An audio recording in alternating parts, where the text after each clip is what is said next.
I like to give it a little time. You are tuning in to the Hero Fans of the Temple of Gnosis, broadcasting live from the shipwreck we call Aeon Arcanum. Today is Martius the 14th in the year of our Demiurge, 2013. We are proudly seducing young Orthodox virgins, one view at a time. This is the AA for your soul, the vibrator for your spiritual clitoris, the Viagra for your psychic pee-pee. Well, you get the point. We're not endorsed or funded by Yaldi Baldi's Parabolani thugs who think the earth is as flat as Keira Knightley's chest. But like her, we're still attractive despite the torturing facts. We're here to slap the hylic Kool-Aid taste out of your mouth. When you're full up on cafeteria gnosis, join us and let us remove Samael's blinding spit from your eyes. The new pope is black. Well, sort of, because after all, what Jehovah says is black. We do not accept sacrifices. Stay tuned to remain in your primordial soup and word salad. How you doing, Alex? That's how I'm doing. Doing Praise great. be to Yah. To Yah. To Yahovah. Yahovah. So yesterday we had a Jesuit elected as Pope, and then First now, one ever. Yeah, interesting.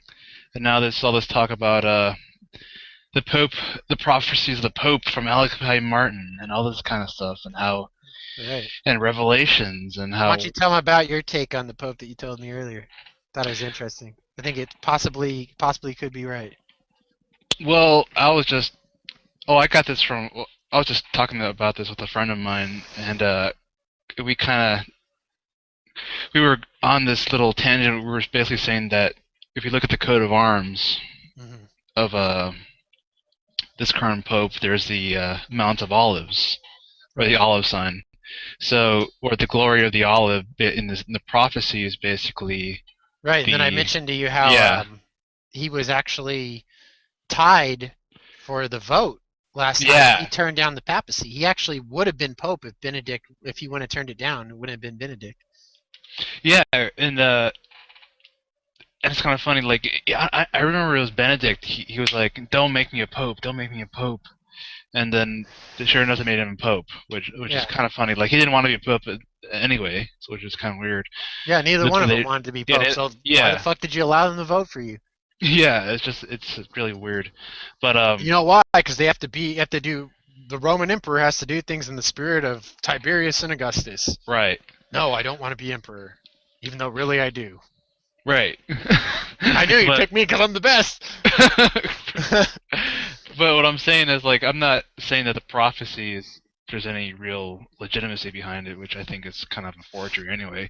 But no, we're not saying that. We're just interested in it. So let's just say, for so don't think we're like feeding you. Don't think we're feeding you dogmatic Cheerios. It's not what's going on. But let's just assume that prophecy is true. So Francis being Peter the Roman would be too easy. So, right, and this Pope picking the name Francis is actually, there's a couple things historical about this. And one of them is that he picked the name, besides being a Jesuit, he picked the name Francis, who was actually Francis Xavier or Javier was a Jesuit. He was one of the founders, I guess, of the Jesuits, along with Ignatius of Loyola. But there's also Saint Francis of Assisi. So he named it. That's his namesakes. Well, it's kind of funny because when you calculate his name, Pope Francis, his real name, which is Jorge Mario Bergoglio or something like that. Yeah, something like that. But it calculates to 111 or 1111, and how much coincidence that the glory of the olive is the 111th Pope in the prophecy. So, that's interesting. Yeah.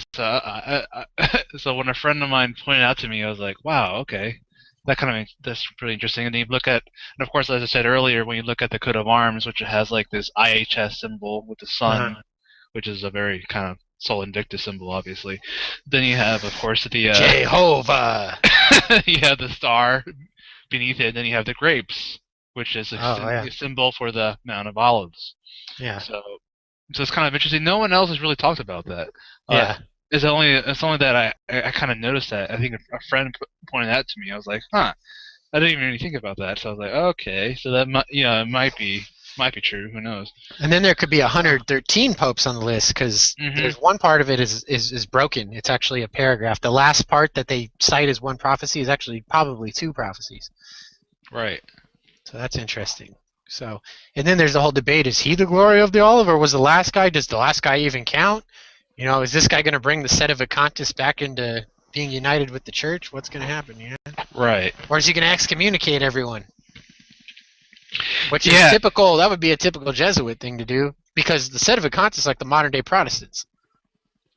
They're like what Luther was in his time. Right. But I think like most Westerners, like here comes Vatican III. Well, I think they're expecting, a lot of apocalyptic Christians are expecting this pope to be the last. But, oh yeah, that's because they're all Jesuit infiltrated. Yeah, but so of course. But that's not the case. When you actually look at when you actually dig a little deeper, then that's not really true. But all the Petrus Romanus authors are running around going, "Oh yeah, this is the last pope, just like we thought."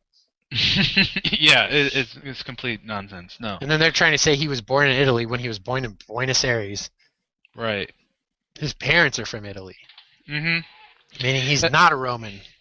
And it's kind of funny, like the persecution of the church, I think, might. He's the first New World Pope too. The first New World Pope, the first Francis, the first Jesuit. The leader of the Jesuits is often called the Black Pope, so he's the first Black Pope, technically. Right. Like I said in the intro there. Sort of. But it's kind of funny, like in the prophecy itself, it says there's going to be a great judge who persecutes the people, and there's going to be the persecution of the church, which might be kind of a reference to the whole child molestation controversy going on with the church. Yeah. He's going to excommunicate all those cardinals. Yeah. I mean, who knows? He might. He could excommunicate whoever the fuck he wants. He's in charge now. Right. He's officially in charge. Watch tomorrow. Everyone's been excommunicated from the Catholic Church. Would not be the day. Yep. Watch everybody. He's like, I am the Catholic Church. You're all excommunicated. Go home. But the whole thing about this, the meaning behind this prophecy is that the seven-hilled city called Rome will be destroyed, and that the dreadful judge will judge his people. But I think what it sounds like, the dreadful judge is kind of a reference to the Demiurge, which, the Demiurge comes back to raise hell upon all us sinners. I think that's kind of like the whole. And if you go back to Marcion, he kind of believed that Jehovah would return to destroy the world. There's definitely going to be some controversies between the Pope and the Supreme Court of the U.S. Yeah. Over abortion. Yeah. I guarantee there'll be something because there's a lot of Catholic influence in the Supreme Court. I think it's like four of the justices are Catholics. Scalia, definitely. And what's her name is a Catholic too. Is it I think it's Sotomayor. Sotomayor. Yeah, the wise Latina. Yeah. Yeah, she's a Catholic. Two other ones are too. Ever since Reagan, they started appointing Roman Catholics to the Supreme Court. The rest of them are Jews, and one of them I think is an atheist or something. But they're pretty much all Catholics, like John, the Jews. The chief of the Supreme Court is definitely Catholic. Right, and what's interesting is the reason Benedict still kind of qualifies for the glory of the olive, though, is not only because of the Benedictine order coming from the Olivetan order, but it's actually the idea that he was trying to preach peace and reunification to the church and ecumenism and trying to reunite the Eastern Orthodox Church, going to synagogue, doing things like that was very much what the glory of the olive was supposed to do. So he was doing what the glory, but he didn't fulfill that. So it could be the glory of the olive is just two popes. So maybe there's three more popes. Maybe. I mean, but of course Benedict. I mean, that's if you discount Benedict because he's no longer a pope. But but right now, of course, he's still Pope. So we actually have two popes. It's kind of funny. One of the two beasts, the two heads of the beast of Revelation. Probably. I don't know, but which kind of dovetails into our subject for tonight, which is the Book of Revelation. Yep, Book of Revelation. The Book of Revelation, the famous book that the most famous text of all time. Yeah, I think it is. Or at least of the last 2,000 years. Yeah, probably the most popular text of all the. It's in every hotel Bible. in the world. Yep. What's your take on Revelations? Like, who do you think wrote the Book of Revelation? I mean, that's kind of my biggest question. Well, early on, there's there's this idea that there's, from Papias of Hierapolis onwards, like 100 AD onwards, if we're to believe that that's when he lived. There's this belief that, there was a John the Presbyter who they called an apostle, because a lot of people were called apostles that weren't in the 12 disciples of Jesus. You had the 70 apostles, 72 apostles, whatever. Then you have all these other apostles Paul writes about. And, apostle was more like an office in the church before bishop came along. And, there's a debate going on in the early church in the 2nd century all the way up to the 4th century is, who's John? Is it John the disciple? And was that the guy that was the beloved disciple that leaned on Jesus' breast at supper? And or was it another John, which is the presbyter, who was a fellow presbyter of a man named Aristion, that Papias knew. The debate is over them, and then later in the late 2nd century, you have this debate brought up by Caius of Rome against guys like Irenaeus and Proclus and other people, saying that, Cerinthus really wrote it, and Cerinthus was, as Irenaeus says, educated in the wisdom of the Egyptians, and you find a lot of Egyptian wisdom in there, like astrology and the idea that, and keep in mind, astrology was something that really Christians didn't have a huge problem with in the 2nd century. It's not necessarily that they practiced it, but they didn't really see it as a problem. Yeah, they're definitely into astrotheology. A lot of the Gnostics have their own astrotheology. And the Russian Orthodox Church, I mean, most of the head priests are astrotheology believers. So Acharya S. and other people point that out, and actually, that's actually a true fact. So that's pretty interesting. I personally think Cerinthus and people that he was involved with, like his father, if we're to believe that Cerinthus is Quirinus in Latin, then it is possible that we have some biographical information on him from the Acts of Pilate, which is a text that was around in the time of Justin Martyr, that goes over the trial of Jesus. And what's interesting too is you have the Nicolaitans mentioned in Revelation. The Nicolaitans means the conquerors of the people, and that's the same thing that Nicodemus means. Yeah, the Nicolaitans, aren't they kind of like a weird kind of Gnostic group? I mean, they're very kind of dualistic in their ideas. Well, the Nicolaitans, we don't really know much about them, really. The Nicolaitans, some church fathers said that they believed in aeons. Some church fathers, like I think Clement of Alexandria, said that Nicholas gave his wife away, and they didn't believe in marriage, and they believed that once you became a Christian, like Marcion, that once you became a Christian, you got baptized, you'd put away your wife, and that's called incretism. The Incretites believed that. Tatian believed that. Tatian took, according to, I think it was Irenaeus, he took Saturninus's beliefs and Marcion's and combined them and made his own idea. But he was against Marcion. Tatian didn't like Marcion. He actually wrote against him. And what's interesting, too, there was a lot of people that wrote against Marcion. And maybe about like 10 major people whose writings don't survive wrote against him. And they didn't keep any of those refutations. They only kept the one that they say is by Tertullian, although Tertullian is never named in the text. Here's something that could be by Theophilus or somebody else.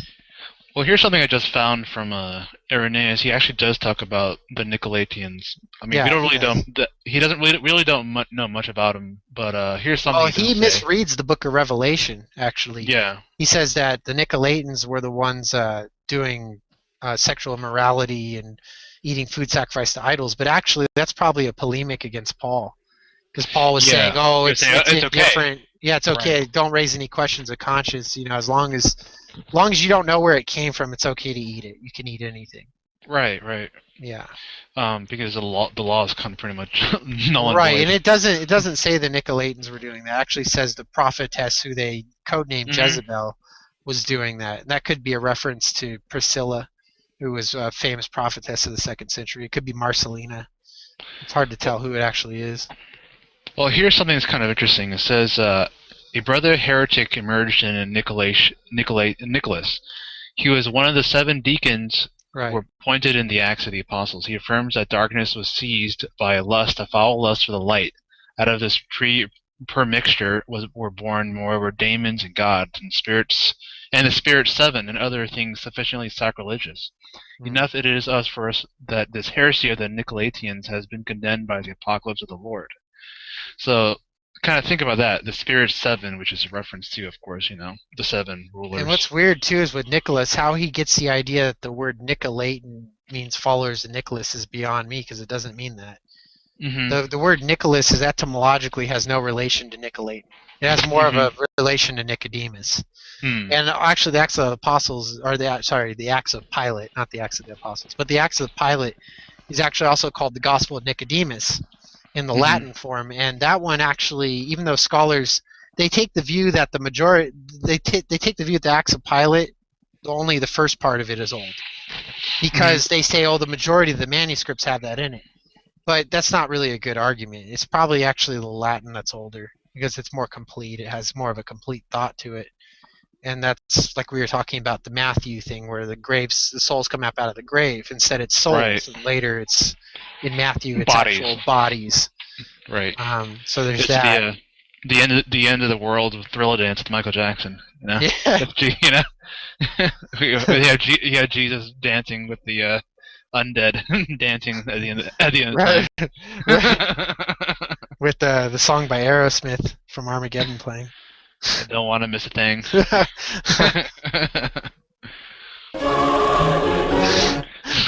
There's that right there. Yeah. With some rock guitar for the Protestants.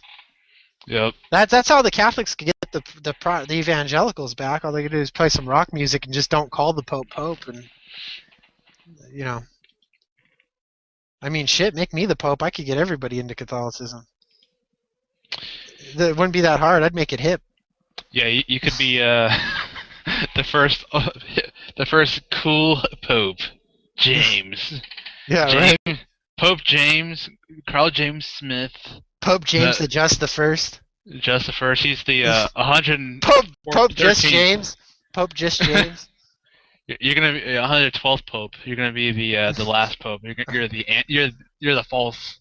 You're the false prophet. I knew it. Okay, Athanasius, calm down. I know you reincarnated as Alex, but and how funny that you have an A name. And in your past life, you were Alexios Komnenos, emperor of the fucking East.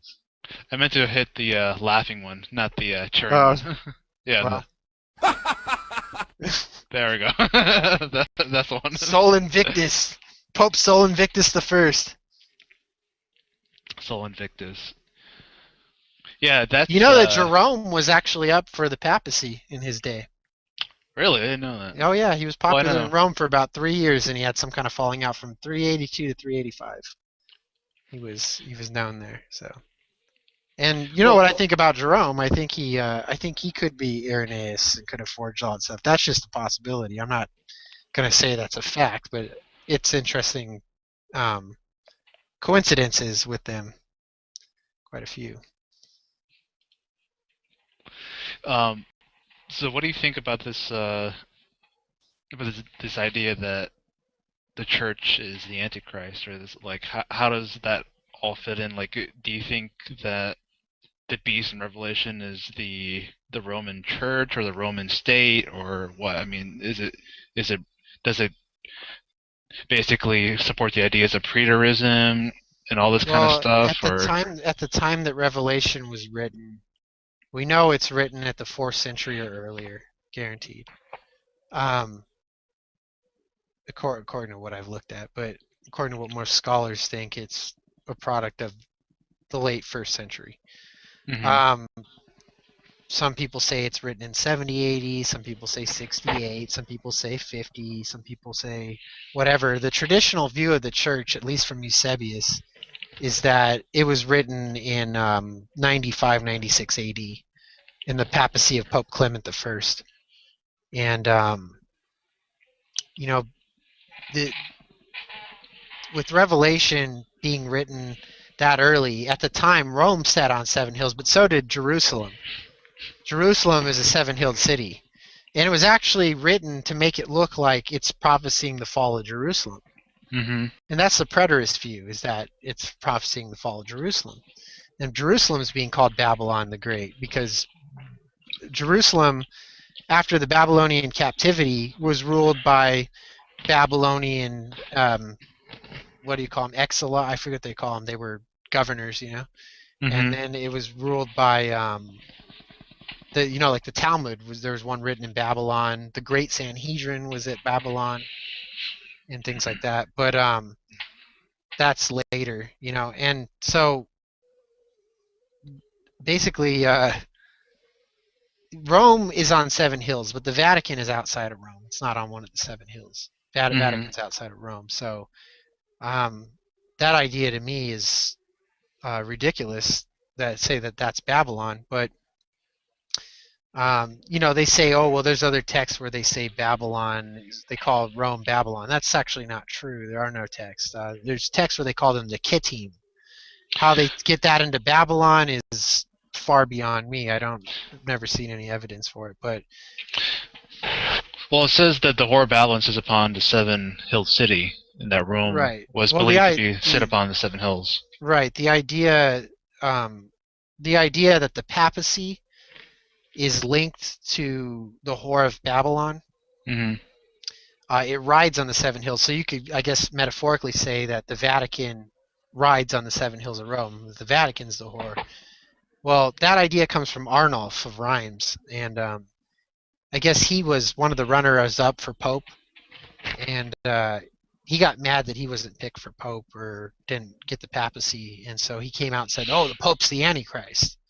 And ever since him, it's been popular, guys like Savonarola, Luther, John Knox, Calvin, all these guys, they would say, oh, yeah, definitely the Pope is the Antichrist. And when you got popes like Alexander VI, Rodrigo Borgia, and guys like that, it's not a far stretch to say something like that because these guys were pretty terrible leaders. And Martin Luther called Pope Leo X to his face. He called him the Antichrist, and he lived to tell the tale, which is interesting because anybody else that ever did that got executed. Martin Luther was able to somehow slip away. He had a carriage waiting for him outside or something, and he got out of there. Because his predecessor, the last guy to go before the Pope and say that, was burned at the stake. So, and from the late 4th century onward, they were burning heretics at the stake. That's when it all started, under the imperial church of Theodosius. And it wasn't under Theodosius. It was actually under, I think, Gratian, Emperor Gratian, that the first martyr, or the first heretic martyr was burned at the stake by the Roman Church. Right. And that goes onward from there. Well, definitely makes sense. But when you look at kind of the when it says like the heads of the beast represent the kings, right, but which are 5 of them already dead. So if you take that at face value, I think to me personally, I think the only logical conclusion is that the whore of Babylon is the Roman government, and that the beast is Caesar. So I think it was talking about events that was happening in that time frame, and I don't really think it's the idea that Nero is the Antichrist is very popular now. Yeah, people say that a lot. with different schools, especially at the mythicists and stuff like that. But actually, the idea that Nero was the Antichrist and that the 7 heads were emperors and the 10 heads or whatever were emperors, and that there was basically 17 or 18 emperors that were designated as Antichrists, and the beast was Rome itself. That idea actually comes from the Donatists, and it comes from the 5th century. That's the first time it appears, the idea that Nero is that. But the problem is they have to use Latin for Nero to do that. And then they say, oh, well, it's in Hebrew if you go back and put it in Hebrew, like the Ascension Isaiah. But that's a 5th century text too. The Christian interpolations are anyway. And the whole text itself might actually be 5th century. So that's kind of a problematic text. We don't really know when to date it because it's really not even quoted until that time period. So that's probably when it was written. So that's the Nero Redivivus myth. If you go according to that myth and you say that, then you're going to come up with the idea that, you know, there's some false prophet, whoever that may be, and then then you're going to count the kings from Julius Caesar to Commodus. Right. And then you've got Irenaeus saying, you know, Jesus lived until he was 50-something or 40-something. It looks like it says in his 50s. And, you know, that could be because you had the Epistle of the Apostles circulating, which is a apocryphal text that isn't actually an epistle. It's more of a gospel. It's written, the beginning of it is like an epistle. The rest is gospel. And that's, you know, in there it's saying, oh, it's 150 years. It gives an exact 150 years from the time of Jesus. So if you believe that, like Irenaeus and other people, that Jesus taught for 3 years on earth, according to the Gospel of John, and Origen believed that too. If you go with that view, then you're thinking, well, Jesus probably died maybe in 33 AD, right? Well, if you're believing like Irenaeus does, he's pushing it towards 53 AD. And that puts it closer to the Acts of the Apostles, where it's in 55 AD, you know? And that makes it where, oh, well, you know, he's not going to, the Antichrist in the end of the world is not going to come, and the second coming of Christ isn't going to be in 180 or 181 or 183 AD. It's going to be in 201, 203 something AD. And that coincidentally is around the time that Irenaeus is said to have died, is 202 AD. And he was writing in the reign of Commodus according to Eusebius. And, you know, so he has a reason for saying that, because he's writing around 177, 180 AD. So in 180, he's having to explain why Jesus hasn't come. Oh, it's because he really lived into his 50s. You know, so that's really how he answers it. For him, there in Against Heresies, Book 3, which I think is written in 380, and there's a Latin document of it dating to 380. But in that document, he's saying the 10 kingdoms, or the 10 horns, are not 10 rulers, but they're 10 kingdoms. So he's following the book of Daniel, chapter 7, 8, and 12, which are chapters Josephus knows nothing about in 95 AD. He doesn't, between 75 and 95 when he's writing, he's never heard of these. It's curious that he would leave them out when he includes mostly everything from the Old Testament. So he leaves that out, which apparently didn't exist in his time, you know, or maybe he had some agenda of his own for not bringing them up, probably because maybe they were seen as anti-Roman. I don't know. Maybe the Zealots were citing those. We know that the sectarians at Qumran, if they really did date to the 1st century, well, we have those for the first time are in their documents. Daniel 7 first appears at Qumran.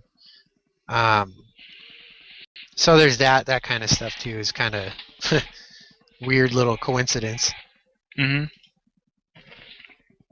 Well, I think the message behind Revelations is pretty clear. I mean, there's a lot of people who say that, oh, well, it's very hard to decipher, or it's very mystical, or all this kind of stuff. Like, Dionysius of Alexandria said that. He said he said a lot of people reject it, but I couldn't put it down. It was just too interesting. Yeah, like even Eusebius kind of alludes to that. Like he says, like, oh well, even if we don't understand it, you know, God will help us understand it somehow, and the Holy Spirit will help. Or it's not meant to be understood now. Yeah. Right. Maybe in time we'll understand it or whatever. But I think the message. He wrote a writing called the Theophany too, Eusebius. And in that he changes his view. This is after the church history. He goes to a more preterist view where he says, well, these things were fulfilled in the church. So he has more of an Augustinian view on it. So that could be a forgery itself. Who knows? But this guy that's supposedly Eusebius is writing about how these things were fulfilled and the millennial kingdom has come, and the second coming of Christ is really just the church from Constantine onward. Right. Is really kind of the preterist view of it.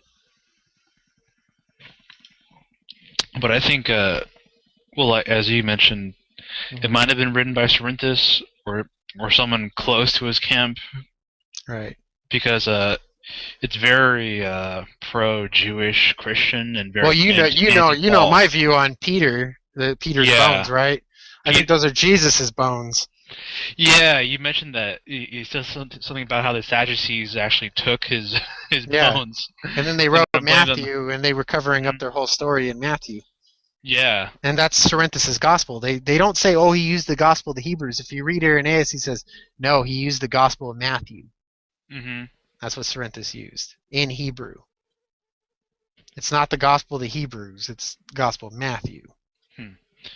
And Matthew, of course, is very pro-Jewish, and it's very anti-Gentile. I mean, it kind of says that Gentiles are dogs. And it's very anti-Pharisee, but it's pro-Jewish, so it could be a Sadducean work.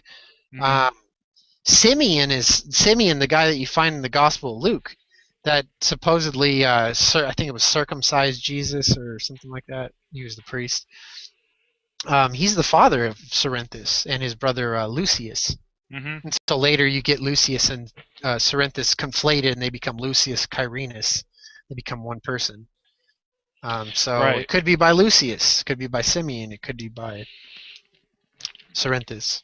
But I think, as we discussed earlier, I think they said Cerinthus called himself John. He went around doing what Simon was doing, calling himself Peter.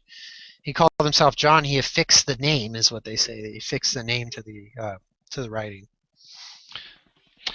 Yeah, I think like a number of people pretty much worked over that text. Right, and if you look at John's Gospel and Revelation, they conflict in a lot of places, and a lot of Harvard scholars have noticed that. And there's guys on YouTube that have it, but they're conflicting. And Irenaeus says, well, I think it was Irenaeus. He wrote the Gospel of John to correct the error of Cerinthus. Mm-hmm. So it seems. Irenaeus is a millennialist, right, or what they call a Chialist, and so was Papias and Tertullian and Hippolytus. Hippolytus is actually one of the early commentators on the Book of Revelation, and he writes a writing called a treatise on Christ and Antichrist, where he talks about that in Daniel and how the tribe of Dan is where the Antichrist will come from, and all this other kind of stuff. Well, the author of the author of Revelation really loved Moses in the Old Testament, so It's definitely. And it's written on the Jewish back. Christian. The earliest copies we have of it, one's written on the back of an Exodus scroll, and it actually says, "Take this scroll and write on the back of it," or whatever in the Book of Revelation. So that could be the earliest copy. That could be an autograph. Right. It's very possible, and it's written in very, very poor handwriting. So that's that. I forget which one it is, but that's on an Exodus scroll. That's probably the auto, the autograph of it. Well, they probably wouldn't. The author probably wouldn't have liked us because we're evil Gentiles. We're going to be sent straight to the ovens of judgment. Oh yeah, definitely, definitely. And the writer who's writing it has a very low view of the Roman establishment. Not only that, but it seems that he would probably have a low view of the Sadducees, who actually controlled the high priesthood. The high priesthood was controlled by the Sadducees, and the Sanhedrin was controlled by the Pharisees for the most part. And so Gamaliel butts heads with these Herod Antipas and all these other people, and so yeah, those guys are pretty much Roman lackeys. If you read Hyam Maccabees, the Mythmaker, it seems that he thinks the Sadducees were the Roman lackeys, and Herod was an Edomite, and these people were all just kind of anti-Pharisee. They're kind of pro-Pilate and everything. Yeah, speaking of that, Agents of Rome, I think Miguel is going to post his show with Robert Eisenman on how Paul or basically like that one hasn't even aired yet, though, right? It's coming out. It's coming out. Yeah. On, I wonder Saturday. how'd you word the questions? Oh, I just basically kind of Well, he'll probably reword them anyway. Yeah, I took from what you told me, and then I kind of rewrote it a little bit. Yeah, it sucks because I wish he would have interviewed him closer to when I had been reading his book on James, because I have it on my Nook and I read it on my iPhone.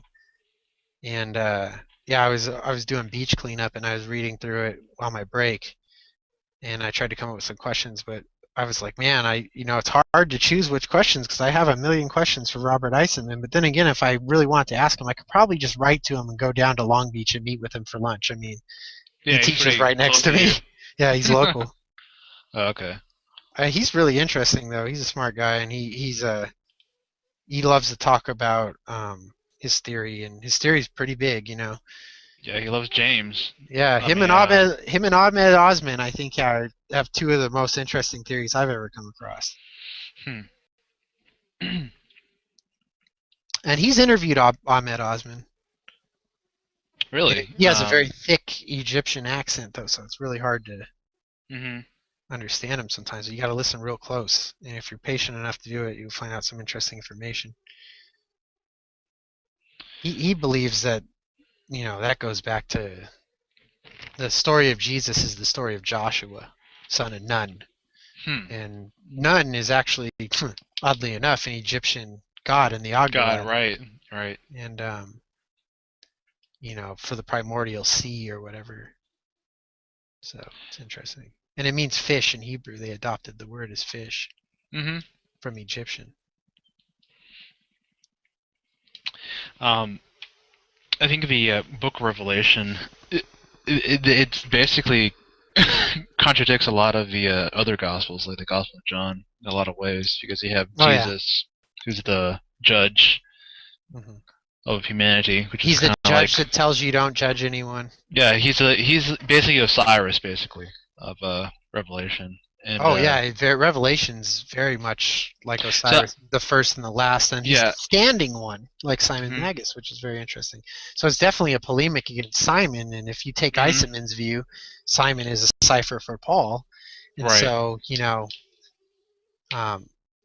or he's a stand-in for Paul at least, and so that would mean that he's that. You have interestingly enough, Simon quotes Psalms and he says, "Ye are gods." And I think that's in the recognitions, not the homilies. The homilies is probably earlier than the recognitions, because it lines up more with the story that Irenaeus and Justin tell. So likely that was in front of them when they were telling it. In the recognitions, Helena becomes Luna and stuff like that. Luna. See, Helena, Luna. They take the end of the name. So it's an abbreviated form of her name, and but it has stuff in it like that where he's saying ye are gods, and you find that in the Gospel of John. Jesus teaches that. And you find also that Simon Peter is a disciple of John the Baptist, like Simon Magus was. And you find in the first two books of Against Heresies, Irenaeus refuses to call Simon Peter Simon Peter. He just calls him Peter. So he's reticent about calling him that. But in Against Heresies 3, 4, and 5, he's down to call him Simon Peter, but that's by a later author. It's kind of funny. I have a friend of mine who's not to change the subject, but he's basically like he hates Simon Magus. He's very pro-Catholic, of course. But every time I mention the Simon Magus to him, he kind of flies off the handle. He's like, "Oh my God, not Simon Magus, the archenemy of Saint Peter, the evil charlatan." How funny that if you actually read the Schemata by Clement of Alexandria, you'll actually find that he says Basilides claimed that he was the disciple of Glaucius, who's the disciple of Peter. But if you read Irenaeus, you find out that the disciple of Peter, or the disciple of Simon Magus is Menander, and Basilides is a disciple of Menander, alongside Saturninus, and they had a schism from each other where they taught different things. They innovated, And how does simony kind of come in? Oh, that's actually why. That's actually the sole reason Arnulf of Rheims was calling the papacy the Antichrist. Yeah, because of the Antichrist, because he committed simony to actually become the Pope. So the Antichrist is the illegitimate Pope, the anti-Pope that rules as Pope, that is recognized as the legitimate Pope, even though he's really an anti-Pope. Now, it kind of goes to this question I have. So, where does this concept of a pope come from? Like, what? How does it even begin? Like, why? Well, it comes from two things. It comes from Alexandria, and it comes from the Roman emperor, was the Pontifex Maximus. It comes from the idea that one man has to rule over at the top of the food chain, the top of the pecking order. Mm. And Papa was just a respectful thing to call someone in a position of authority. The Roman emperor was actually called Papa. Several times, and so there's ancient documents calling Julius Caesar Papa. Papa's just a respectful type of thing, It's formal, and it's a term of endearment, basically. And so the earliest people that were bishops to take up the term Papa and be called Papa was the Alexandrian bishops, I think, from Athanasius onward. And so Athanasius was Papa, Cyril was Papa, Theophilus was Papa, Ambrose even was called Papa. And so it's just something where various bishops who ruled more than one diocese or had a full diocese where they didn't just have one church, they had 30 churches under them. Those were papas. So originally there was a lot of papas, and as time went on there was less papas, Papa John. Papas, yeah. I want a pizza. Mm. Yeah, Papa John. Yeah. Papa John Paul. Papa John Paul. So it's just a term of endearment, but later in the late 4th century, early 5th century, they begin to take the title Pontifex Maximus. And even in Tertullian's time, he was sarcastically calling the Bishop of Rome the Pontifex Maximus because he thought he was in charge of the whole church. Which then again, I think Tertullian could just be a pen name for someone writing the 4th century too, but I'm not going to go into that. You mean Tertullian? Tertullian. Or Turtletulian. Okay, let me stop. Tertius, Tertullus. Tertius, Tertullus, Tertullian, I don't know, they all kind of sound the same to me.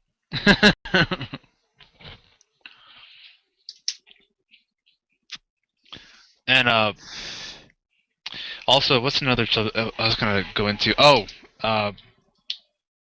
Now, when you compare, like, for example, Jesus, of course, in the Gospel of John and Jesus in Revelations, and it also mentions how Jesus is actually Lucifer, or the son of the morning star, which I find really interesting.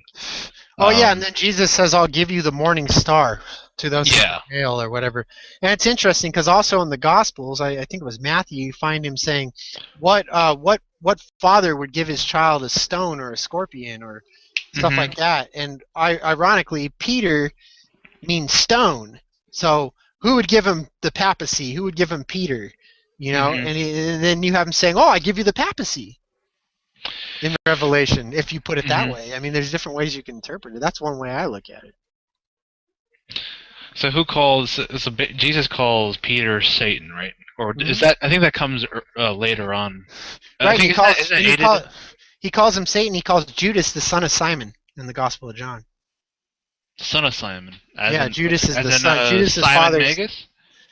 It could be Simon Magus. It could be Simon Peter. It could be Simon the Canaanite, Simon the leper, Simeon the priest. Who knows? It could be anybody named Simon. But in the Gospel of John, there's only one Simon. That's Simon Peter. So he's calling him probably the son of Simon. It could be Simon Zealots, the Canaanite, which it would line up with more if he saw it called Iscariot. And he's also called Judas Zealotes in other texts. Well, that's a different person, but it originally there's only like 7 or 8 disciples, and then it gets turned into 12. If you're going to take John as the earliest, There's not 12 disciples in John. Yeah, the whole myth about the 12 disciples, that's not really true. I mean, look, I think maybe there's only like maybe a few of those disciples that actually existed, but the rest are just like, myth, like the rest are doubles. They're just doubles. They're just like, or just like you got 2 Jameses, 2 Judases, right.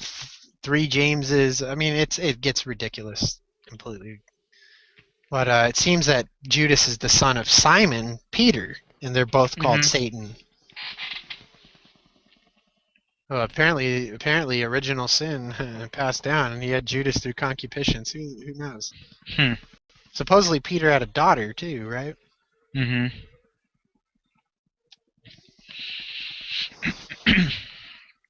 I mean, the church fathers make up all kinds of absurd stories about it.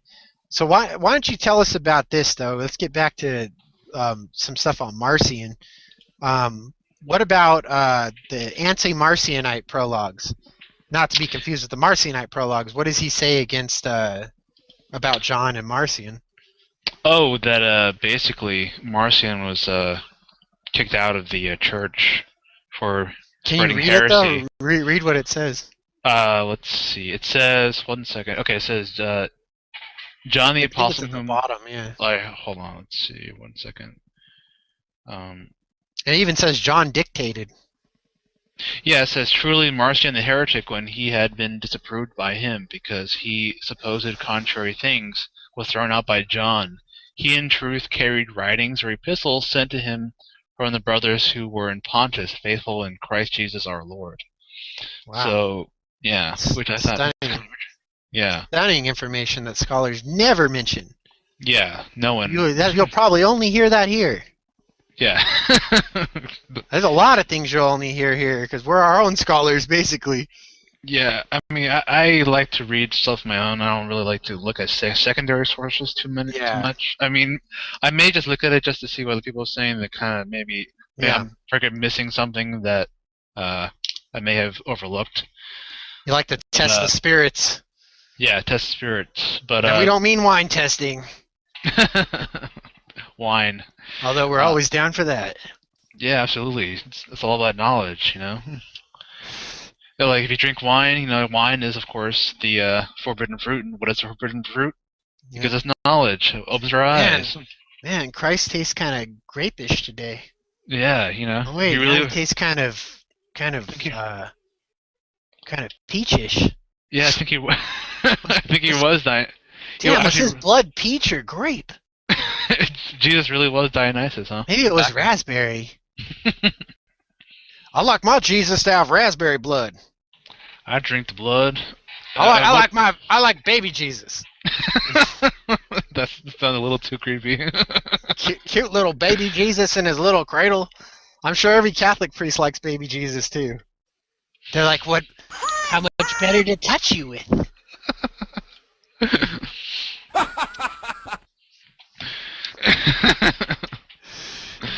Oh boy. Yeah, I think you're the sound effects master, not me. Yeah, the Catholics would crucify us with our little snarky comments, huh? Oh yeah. Hey, we maybe burn at the stake one day. Yeah, who knows? That's okay. We'll do it with a smile on our face, just like Polycarp, who is probably in all likelihood a Marcionite. Who knows? Maybe. Now, why do you say my contention is that Polycarp was a Marcionite? Yeah. Now, why do you say that? When you read the martyrdom of Polycarp, you find a kind of a paraphrastic version of it in Eusebius. He cuts out the more mythologized stuff, and there's two versions of it. You have this Russian Orthodox version of it, which has him opposing Polycarp, or Polycarp opposing Marcion. Sorry. Just like, and it quotes Irenaeus or Eusebius, wherever the quote really originates. And there's various reasons for saying that too, but it looks like he didn't originally say that.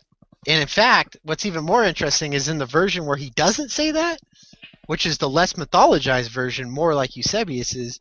The one where he's not saying that, he's actually he actually lines up with Marcionite stuff because Marcion is actually the one who reports the martyrdom. He was there, and he reports it to Evaristus, who's a man that we know as a pope of Rome in the 2nd century.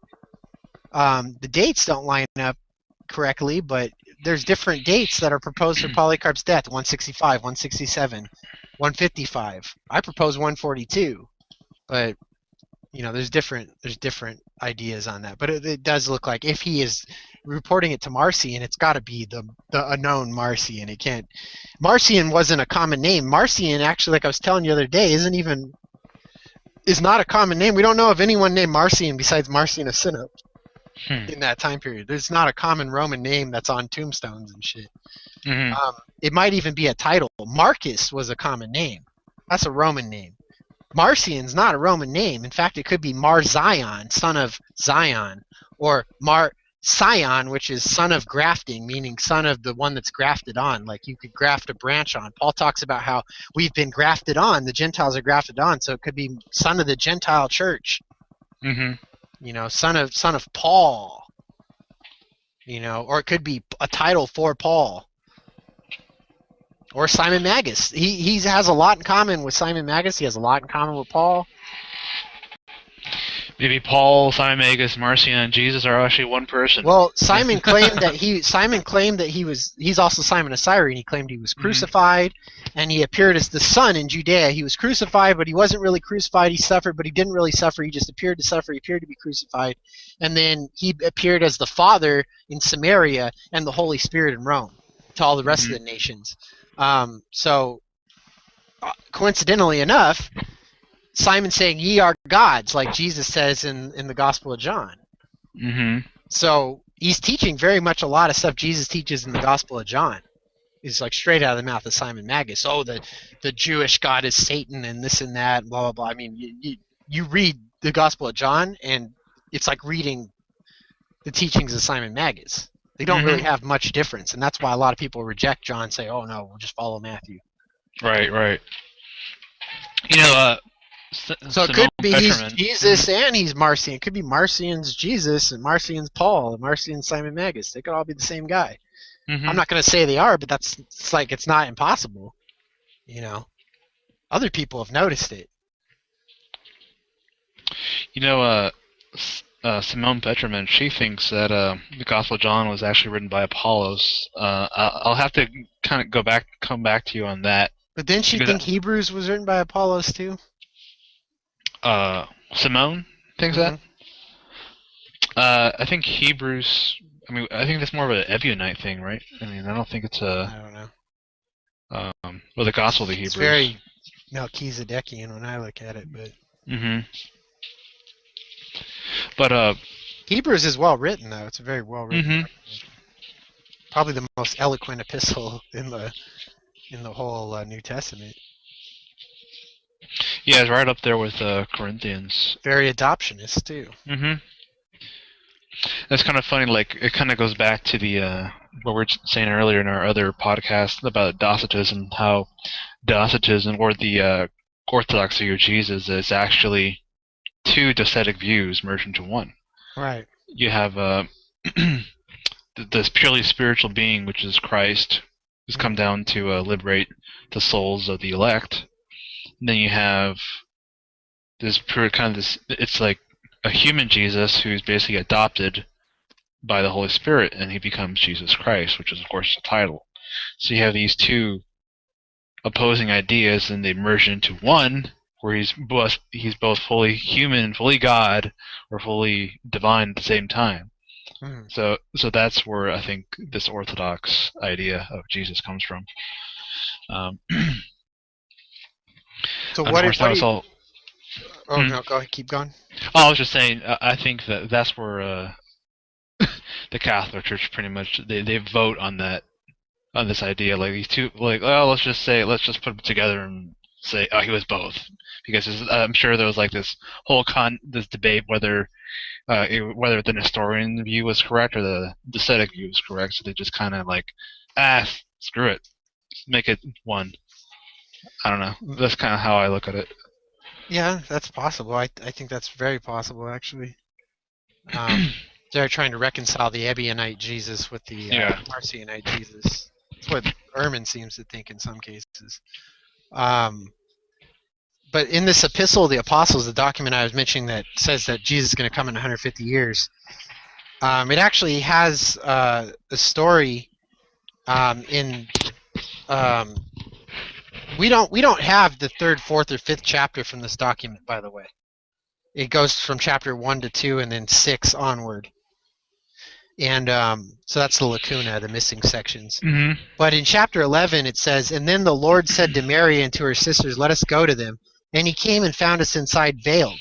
And we doubted and did not believe. He came before us like a ghost, And we did not believe that it was he. But it was he, and thus he said to us, Come, and do not be afraid. I am your teacher, whom you, Peter, denied 3 times before the cock crowed, and now do you deny me again? And we went to him, thinking and doubting whether it was he. And he said to us, Why do you doubt? Why are you not believing that I am he who spoke to you concerning my flesh, my death, and my resurrection? And that you may know it is I. Lay your hand, Peter, and your finger in the nail print of my hands, and you, Thomas, in my side. And also you, Andrew, see whether my footsteps on the ground leave a footprint, for it is written, but a ghost, the demon, leaves no print on the ground. And there's some interesting parallels with Buddhism about ghosts leaving footprints, but right. It seems that this story comes out of this, and it's later put into John. Because if you take that out, John's just ascetic to the core. Jesus doesn't eat. He doesn't want to eat until the Last Supper, and even then he doesn't even seem like he's eating. He's doing something else, So everywhere else he's walking through walls and appearing as a child and a gardener and just all this stuff. It's very, very Docetic. And the Docetic element is really after the resurrection. And he transfigures, which is Docetic to the core. Yeah, like I think the and that Orthodox... comes from, and yet, hey, what's interesting is the transfiguration is not in John, though. I think, it's not in John. It's not in John. Yeah. No, it's I think it was added later then. It's in Matthew, Mark, and Luke. It's synoptic material. In fact, it first comes from the Gospel of the Lord by Marcion. So. Well, according to what's his name? I think it's I forgot he's a famous scientist. I think he died like in the 80s, but he was a famous atheist. But he was basically saying if Christ truly rose from the dead, he would be traveling to the kingdom of heaven. He would be still in space. He's still in space right now. Yeah. If the kingdom of heaven's in the sky, then he's still in space. Yeah, definitely. He's just kind of like he's still floating around up somewhere in the Milky Way or something. Right. So. Well, that all depends on if he travels at light speed or not, though, too. Yeah. So yeah, if he had a fleshly resurrection, boy. Yeah. Wow. If he had a fleshly resurrection, he got burned up in the atmosphere. Yeah. Yeah, I think that would have basically kind of trumped that Orthodox view. Right. Oh, and there's also something interesting in here. This doesn't have much to do with Revelation, but it's still pretty interesting. It says in chapter 14, Do you know that the angel Gabriel came and brought the message to Mary? And we said to him, Yes, O Lord. And he answered and said to us, Do you not remember that I previously said to you that I became like an angel to the angels? So this is an anti-Docetic writing that still uses Docetic stuff, just like now when you see in apologetics, like you were saying, I think it was you, but someone said, oh no, this might have been Robert Price, actually. How am I getting you confused with Robert Price? I don't know. Maybe you're in the same spirit, but it was you or him that said something about Jesus. What was I going to say? Oh yeah, in Colossians, you know how it says he had the fullness of the pleroma in him, or he had the pleroma bodily or whatever. They'll use that as anti-Gnostic. They'll say, well, Paul could have been a Gnostic. He said this, but that's a Gnostic statement. So yeah, it was Robert. Yeah, that's completely. But I think you've said it before too. But yeah, he talks about that, and here we have it. We have a anti-Docetic writing with a Docetic statement, talking about like an angel to the angels, or like an archon to the archons. That's Docetism at its finest. Docetism, right? And it's kind of funny. You would look at the second treatise of Seth. You have Jesus talking to all the archons. Like he talked with them. He appeared to them as one of them. They didn't know he was the Logos. They didn't know he was Jesus. I mean, and then he was like in the mouth of lions and all this kind of stuff. So yeah, I mean, it kind of develops that whole Pauline idea. Check this out, though. Check this out. Here's where it gets crazier. And this was a popular thing to be depicted in art in the 13th century. I think Giotto and other people like that were painting this kind of stuff. It says, and we said to him, Yes, O Lord, and he said to us, At that time I appeared in the form of the archangel Gabriel to the Virgin Mary and spoke with her, and her heart received me. She believed and laughed, and I, the Word, went into her and became flesh. And I myself was servant for myself, in the likeness of an angel. Like him will I do, and after it will I go to my Father. So there's the idea that he impregnated Mary in the ear with the Word, as Gabriel. He is Gabriel. As Gabriel, so he. You see that kind of belief in Justin Martyr, where he was the angel that appeared to Abraham, and he was this and he was that. And he had all these previous incarnations. Right. He was Melchizedek, according to Justin Martyr. So. Yeah, and Melchizedek is, of course, one of the Gnostic texts in the Nag Hammadi. And he's an important person in the Qumran literature too. And it's kind of funny enough, the Melchizedek. And he's supposedly Shem, the son of Noah. Yeah, Melchizedek is it's kind of funny enough, a very anti-Docetic text, even though it's a Sethian Gnostic, but I mean, I guess some Sethians didn't like Docetism, apparently. I don't know. Well, it's probably a text that was tampered with by the Orthodox. A lot of those texts were being tampered. They were trying to sanitize those texts in a monastery so they could, keep them. Probably more. I think you're probably right about that. Actually, there were churches. I was reading some stuff today about different churches that were actually sending stuff like I think it was Alexander, who was the patriarch before Athanasius. He actually sent an epistle with a bunch of different writings with a courier to one of the monasteries, and told them that they actually he had these books sent to them for safekeeping. Mm-hmm. So in other words, I think they were trying to keep these texts. I think that those churches were originally Docetic. Mm-hmm. And so they were trying to keep some of this stuff because they would know how to, decrypt it and stuff, Right. Well, what do you think about this idea of like the word become flesh and all this kind of stuff? Doesn't that kind of deny Docetism, or do you think it supports it? I think it supports it because it's the idea that it could change forms. Mm-hmm. It's the idea the Logos became flesh. Well, clearly it wasn't flesh. If you become flesh, like if I become a Christian or I become a Jew, I wasn't a Jew or Christian before. I just became it. So it's the idea that the Logos actually changed forms because clearly it was with God in the beginning before there was matter and, all this other stuff.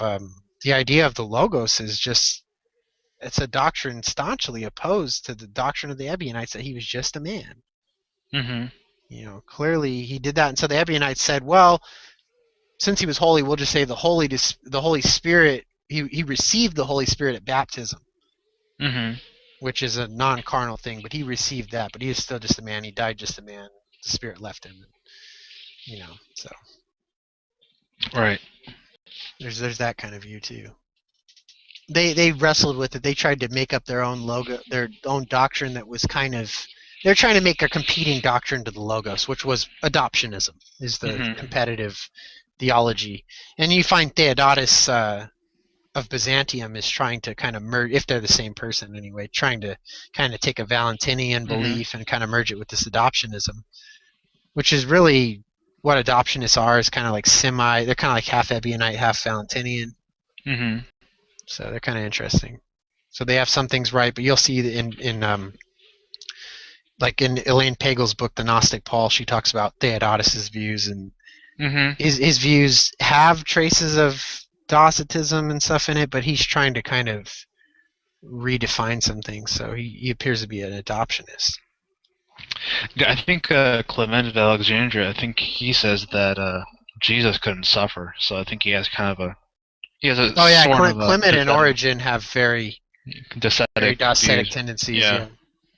I wouldn't say views, but tendencies. Tendencies, right. Right. They don't believe that the crucifixion, like they believe Jesus really felt pain, but then again, Marcion believed Jesus bled. Mm-hmm. So, I don't know why it matters whether it's an appearance or not. Clearly, it was seen. So.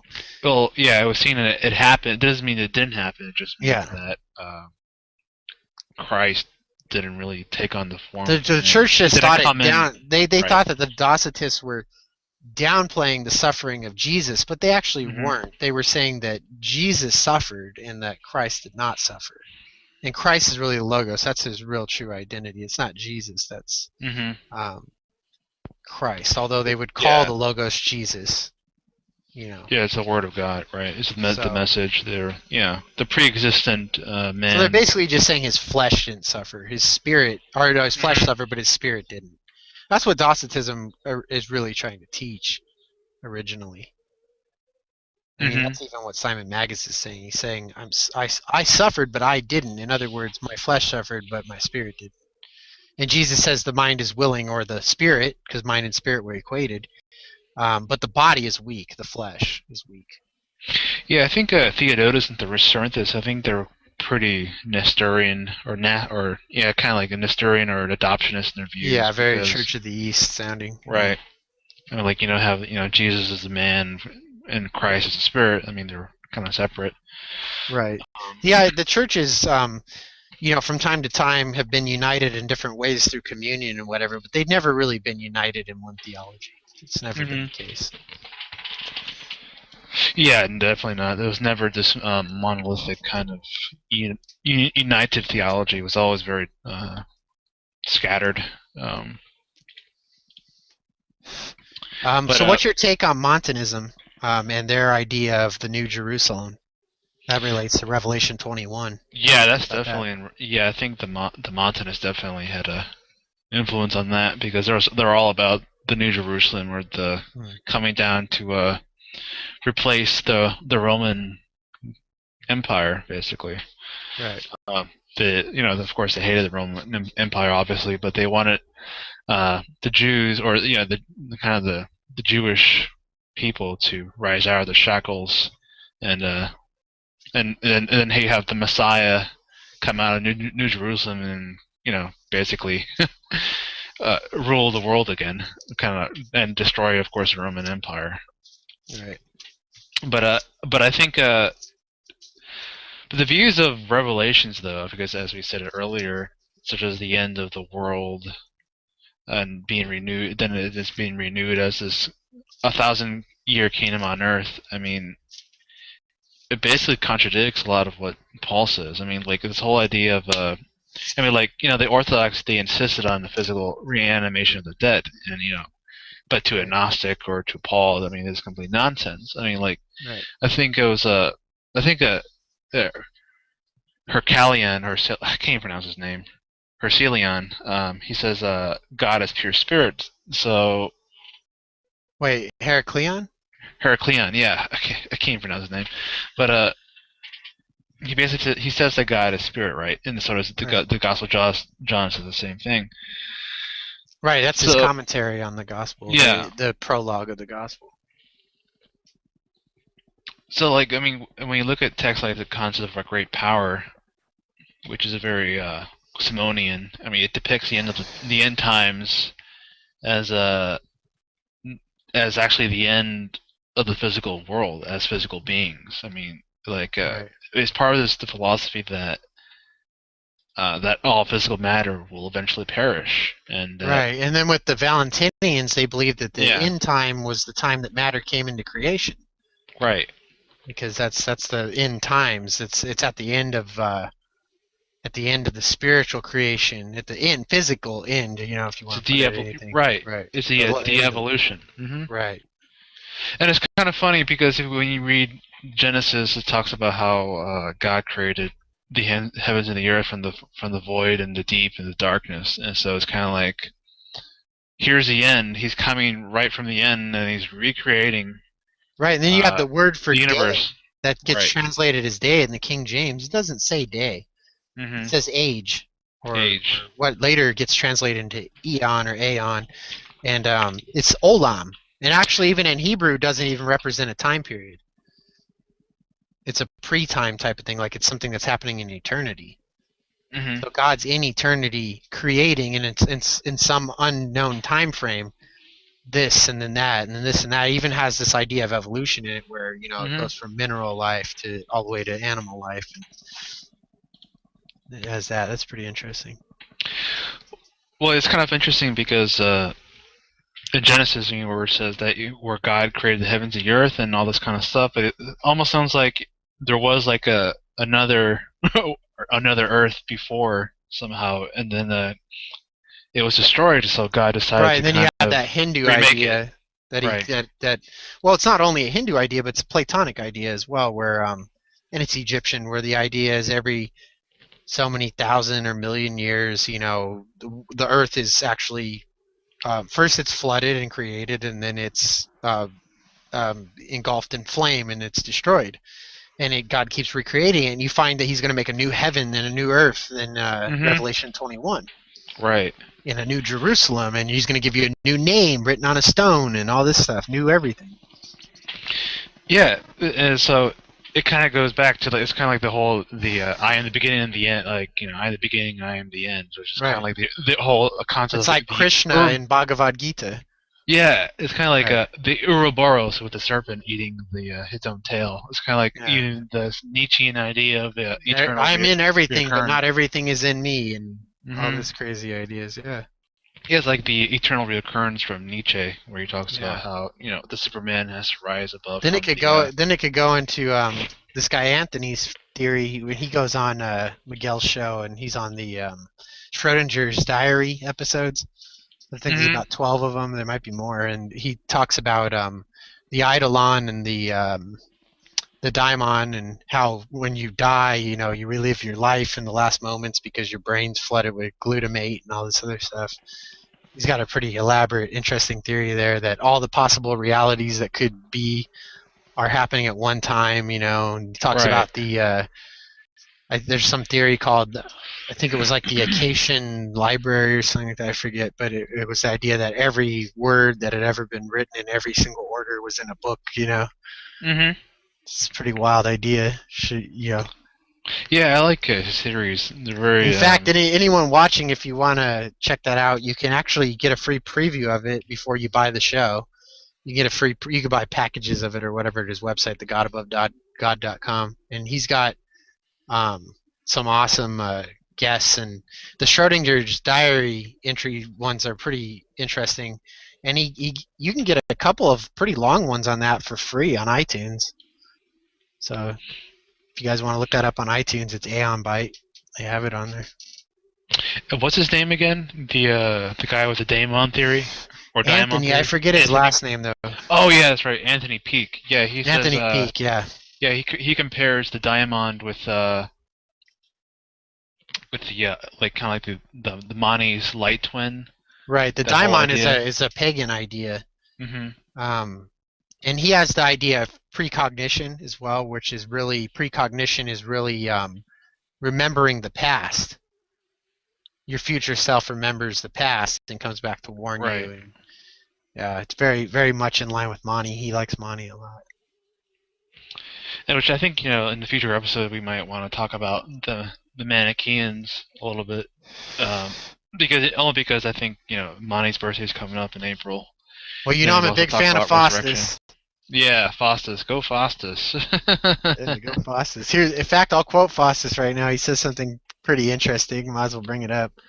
Because Augustine and him had a debate over what the gospel was, And Augustine was saying, oh, it's the narrative, and this is in his Against Faustus, his writing against Faustus. He's talking about, or it's called the Reply to Faustus. He says, no, the gospel is the narrative of our Savior, and Faustus says this back. He says, it's not without reason that we bring a critical judgment to the study of the scriptures. So these guys were textual critics. Faustus was an early textual critic, and he said, so it's not without reason that we bring this criticism to it, where there are such discrepancies and contradictions. By thus examining everything and comparing one passage with another, we can determine which contains Christ's actual words and what may or may not be genuine. And then he says, for your predecessors have made many interpolations in the words of our Lord, which just appear under his name, while they disagree with his doctrine. Besides, if we have proved again and again, the writings are not the production of Christ or of his apostles, but a compilation of rumors and beliefs made long after their departure by some obscure half-Jews, not in harmony even with one another, and published by them under the name of the apostles, or of those considered the followers of the apostles, so as to give the appearance of apostolic authority to all these blunders and falsehoods. That's what Faustus says back to him. So that's a pretty interesting thing. And then you got Jerome being accused of being a forger, Tertullian's being accused of it. I mean, the list goes on and on.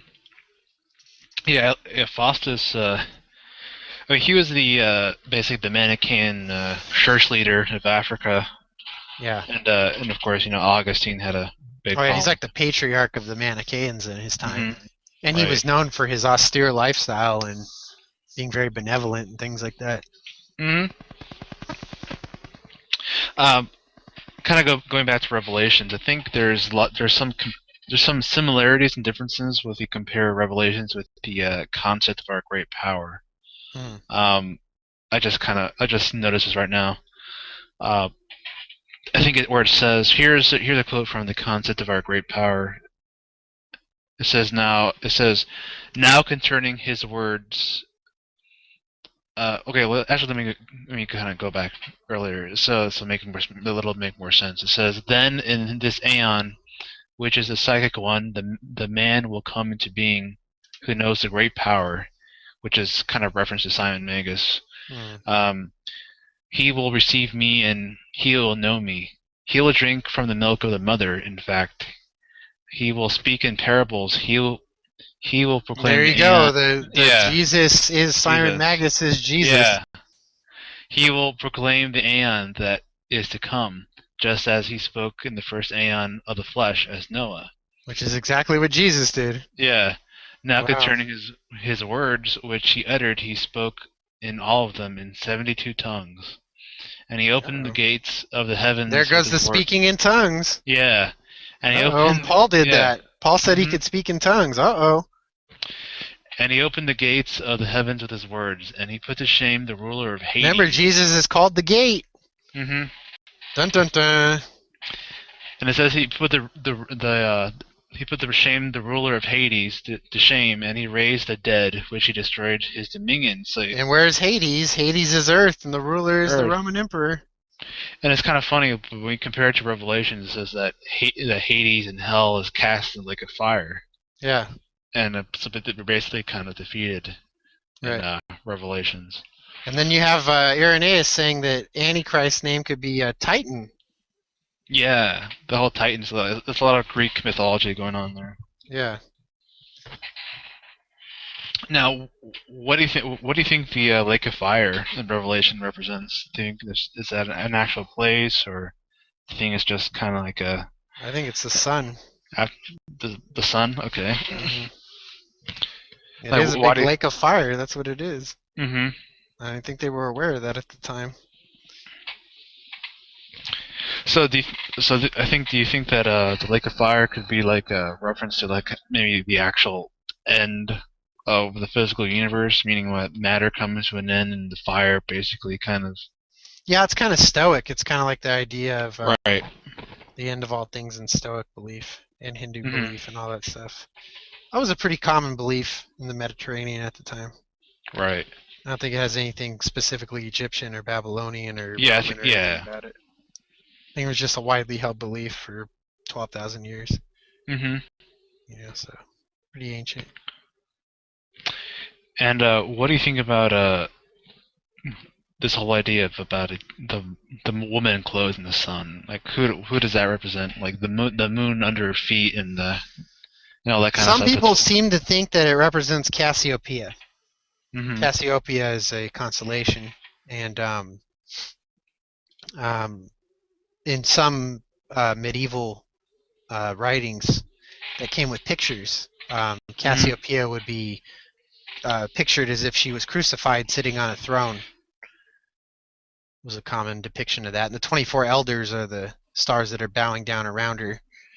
So, and the sea of glass is, the sky, and there's even the Milky Way, and all this other stuff is described in the Book of Revelation. There's several constellations they talk about. They talk about the four horses, the four horsemen of the apocalypse, which come from Zechariah.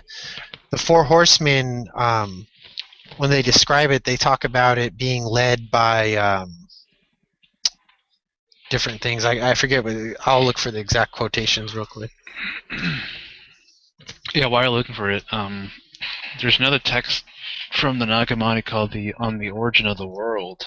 Right. And it kind of goes into this whole eschatological apocalypse scenario at the end of it, which kind of reminds me of Revelation quite a bit. You have basically the Archons who basically kind of go to war with each other. Mm-hmm. Like it says, hold on one second. It says, the angels will mourn for their mankind, and the demons will weep over their seasons, and their mankind will wail and scream at their death. which is the death of the archons. Then the age will begin, and they'll be disturbed. Their kings will be intoxicated with a fiery sword, and they will wage war against one another. So the earth is intoxicated with bloodshed, and the seas will be disturbed by these wars. What is that you're quoting? That's from On the Origin of the World. Oh, wow. Yeah, it's very... Oh, my God. That's very Revelation. Yeah. And it says, their kings will be intoxicated with a fiery sword, and they will wage war against one another. Yes, that. And the seas will be disturbed by these wars, and then the sun will become dark, and the moon will cause its light to cease. Right. The stars of the sky will cancel the circuits. Which is all the stuff that happens at Jesus' crucifixion in Matthew. Right. Right. And a great clap of thunder will come out of a great force that is above all the forces of chaos, where the firmament of the woman is situated, which is sounds like the woman clothes the sun. Yeah. Having created. Does he say what document he's quoting there? Or is that original to him? Because he's really good at giving his documents that he quotes. Some of them don't survive, but I think this is original stuff. I don't think he quotes anything. Yeah, because he does quote other texts. Yeah, he always says when he's quoting a text. Yeah, like if he. It's a very semi-scholarly work. Mm-hmm. It's like the configurations of the fate of heaven that is beneath the 12th, which is another text that doesn't survive. You don't know anything about. I think the account of Aurea, he also mentions, which is the reference to the thought of Noria, I think. Mm-hmm. There's another book called the Archangelic Book of the Prophet Moses, but we don't really know anything about it. But yeah, I mean, all this stuff, and at the end of it reminds me a lot of Revelations. Yeah. So he might. I know where it's at in there. I'm going to read through it. Yeah. Then it says, having created the first product, she will put away the wise fire of intelligence and clothe herself with witless wrath, which is kind of. Well, I wonder who like she the bowls is. Of the cups are bowls of wrath. Yeah, I think. Revelation follows the tarot cards too. Mm. Where it's got cups or pinnacles. Right. Yeah, all that stuff. Tarot. Right. And it says, for they will come to be like volcanoes and consume one another. Yeah. Oh, I'm sorry. It says, I'm reading too fast. Then she will pursue the gods of chaos, whom she created along with the prime parent, which is, I think, the she is reference to Sophia. Right. The gods of chaos are reference to the archons. Right. And then she will cast them down into the abyss. I think it's to 5 out of the 12 archons. Mm-hmm. The Lords of the Abyss. Or no, it's probably 7 archons get cast into the abyss. That makes sense. Okay, along with the other 5. When you look at the Gospel of Judas, you have the 7 archons of Hades as well. You have Nebruel, which is kind of like a demonic hell version of the Beath or something. It's kind of weird. And then it says when basically they obliterate each other, but when he has destroyed them, he will turn against himself and destroy himself until he ceases to exist. Which is kind of like the Demiurge basically committing suicide. So yeah, I mean, there's a lot of very Revelation kind of ideas going on here. Well, like in Revelation, where they're talking about, let's see, when it says Revelation 1:4-5, where it says, John to the 7 churches in the province of Asia, grace and peace to you from him who is and who was and who is to come, and from the 7 spirits opposite his throne. Well, the 7 spirits opposite of the throne are thought to be the 7 celestial luminaries, which is also the constellation called Ursa Major, which is actually opposite the constellation of the celestial throne, which is called Cassiopeia. So, yeah, you know, they're actually directly across from each other. So they're bowing before the throne, before Cassiopeia. And that's how they're depicted in medieval manuscripts, and even still in France. And then you have the Sea of Glass, clear as crystal, from Revelation 4. That's just how the sky appears. And the observation was made from Patmos, according to the text. Then it talks about a rainbow resembling an emerald encircled the throne in Revelation 4:3. That's the Milky Way. Because if you look at it, it looks like a rainbow. It's made of many colors if you see it on a very clear night in the desert. The Milky Way looks fucking amazing. So you look at it, and it looks like it has actually emeralds packed into it because it makes the stars have a green glow around them, any star that gets in front of it. So that's the Milky Way. And, going on further, you have the 24 elders, and those could be the sidereal hours because it's divided, when you look at the sky with astronomy, they divide it into 24 sections. Mm-hmm. So those are, 24 hours is what they represent. And then you have things like, what is it? You have the first living creature that's like a lion, the second like an ox, the third like the face of a man, and the fourth was like a flying eagle. Well, if you look at that, the one that's like a lion is easy. That's the constellation of Leo. Mm-hmm. And then with the ox, that's a little bit harder. It's actually Taurus, because Taurus is sometimes depicted as a bull, sometimes as an ox. Mm-hmm. And then you have the one that's with the face of a man, That means it implies it may have a body of a creature. That could be a centaur, so Sagittarius. Mm-hmm. And then you have the one like an eagle. It could either be a constellation that's an eagle, or it could be Pegasus, because it's like an eagle. Mm-hmm. It all depends on what text you're going off of Revelation. If you go off the Russian text of it, that's what you get. But then, there's other stuff like you have the writers, right? And so Fomenko and other people too that have looked at it. I've read several people that have it, but I think Fomenko puts it together best because he makes it really easy to follow. Mm-hmm. He talks about how it could be, Jupiter and Sagittarius when it says, "I looked, and there before me was a white horse. Its rider held a bow, and he was given a crown. He rode out as a conqueror, bent on conquest." So he's saying that's Jupiter, the planet Jupiter, in the sign of Sagittarius. So it's traveling through Sagittarius. And so it's a sign and a planet. Right. And then he says it could be, Mars in Gemini or Mars in Taurus for the red horse. And then for the black horse, it could be Mercury in Libra because it has the scales, and Libra is scales. Mm-hmm. And then he talks about how it could also be that Saturn is in Scorpio. And so he puts all those together. Venus is in Leo, the sun's in Virgo, and he comes up with different dates for it that it could be. And one of the dates I think was 395 AD. So it could be that it is, something that's written very late. Right. It has a 200-something year gap, and then it has a 600-year gap before that constellation alignment appears again, because the Earth's gravitational center changes back and forth in those time periods, and it's accompanied by large earthquakes and stuff like that. So that could be the quakes in Revelation describing the change of that time period, Mm-hmm. So those are possibilities, Yeah.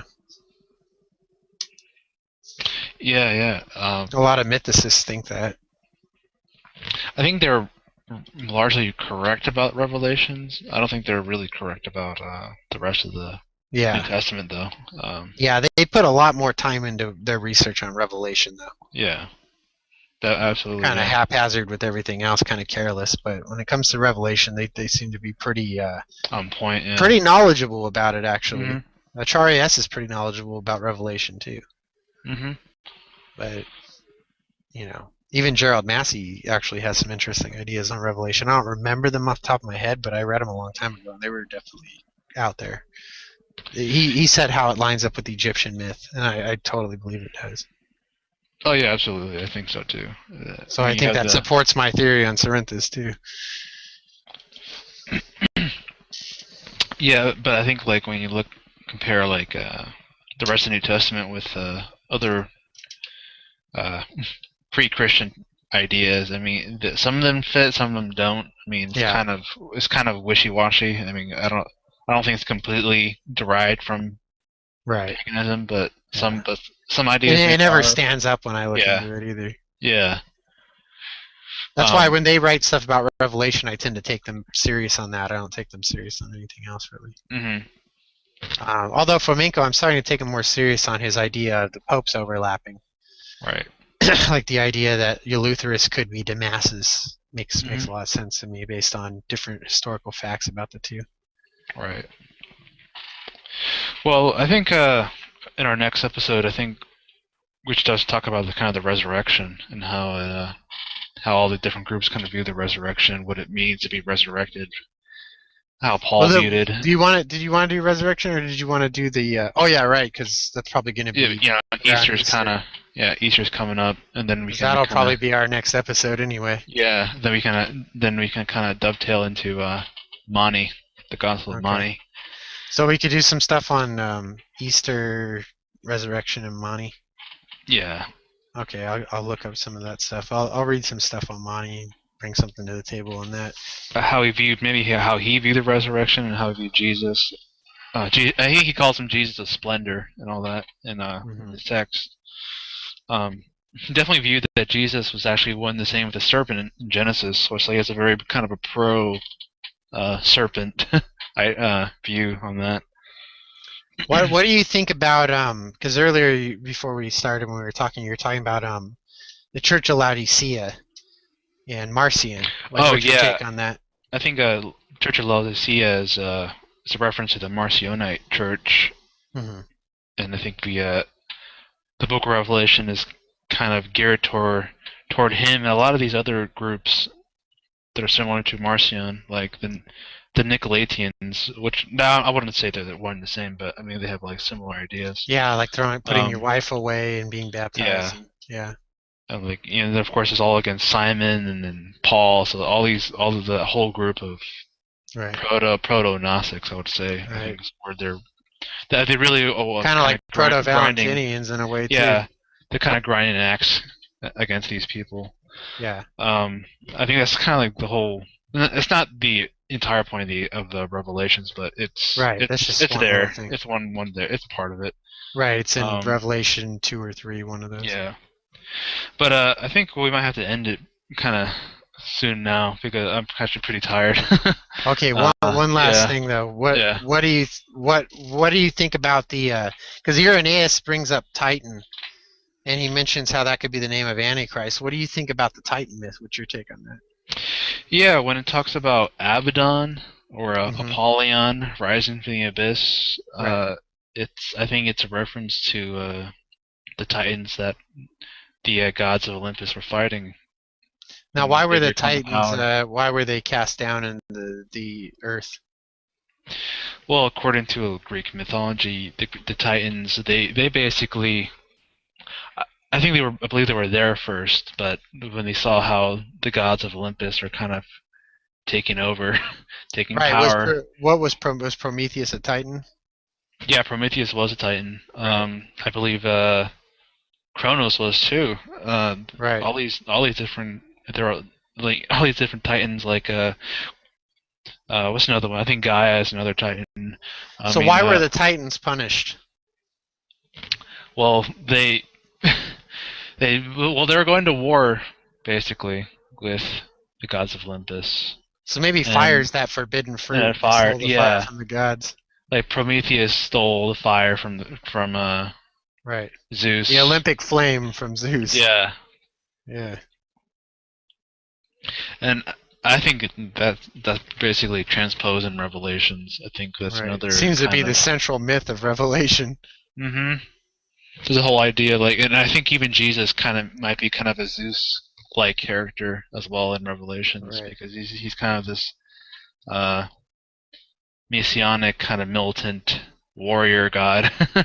Right. It kind of reminds me of Kalki, the White Rider in Hinduism. Yeah. Quite a bit. I think they might have just some kind of connection between that with those two myths. But I think I had a pretty interesting conversation. Sounds good.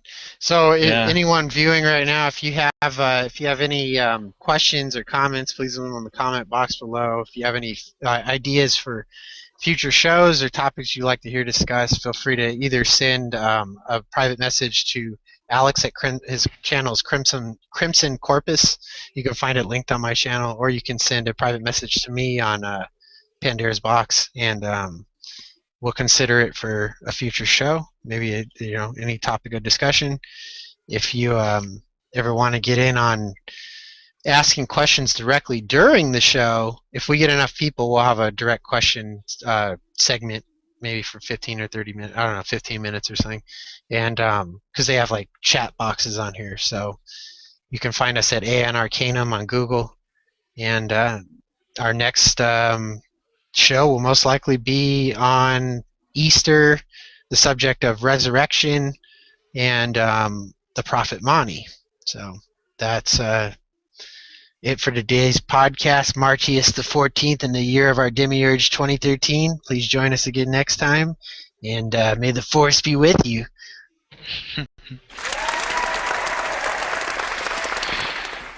Alrighty, let's see.